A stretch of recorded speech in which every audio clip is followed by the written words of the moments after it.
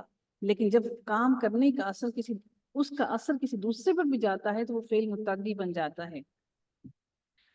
جب بھی ہم ثلاثی مجدد سے اٹھا کر ثلاثی مزید کے اندر کوئی بھی چیز لے کر آتے ہیں تو وہ فعل لازم سے فعل متعدی کے اندر تبدیل ہو جاتا ہے. میری بات سمجھے؟